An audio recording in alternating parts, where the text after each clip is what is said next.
আপনার মধ্যে কি এই অভ্যাসটা আছে যে কেউ যদি আপনার উপকার করে কিংবা খুশি হয়ে আপনাকে কিছু দেয়, তাহলে আপনি কি তার কৃতজ্ঞতা প্রকাশ করতে পারেন? যদি এই কৃতজ্ঞতা প্রকাশটা আপনার মধ্যে থেকে থাকে, তাহলে আপনার জন্য আল্লাহ তাআলার শুকর আদায় করাও অনেকটা সহজ হয়ে যাবে।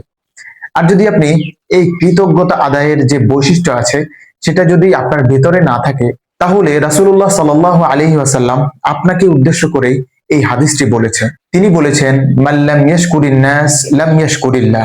হাদিসটির অর্থ হচ্ছে যে মানুষের কৃতজ্ঞতা আদায় করতে পারে না, সে আল্লাহ তাআলারও কৃতজ্ঞতা আদায় করতে পারে না। সুতরাং এই বিষয়টির প্রতি খেয়াল রাখবেন সবসময়। মানুষের কৃতজ্ঞতা কিভাবে প্রকাশ করা যায়, কিভাবে মানুষকে খুশি করা যায়, তাকে থ্যাঙ্কস, ধন্যবাদ এগুলা দেওয়া যায়, সেগুলোর প্রতি খেয়াল রাখবেন। তাহলে আল্লাহ তাআলাকেও খুশি করা আপনার জন্য অনেক সহজ হয়ে যাবে। আপনার কি এমন কোনো বন্ধু কিংবা ভাই ব্রাদার আছে যাদেরকে আপনি এই থ্যাঙ্কস দিতে ভুলে গিয়েছেন? তাহলে এই ভিডিওর কমেন্ট বক্সে তাকে মেনশন করুন।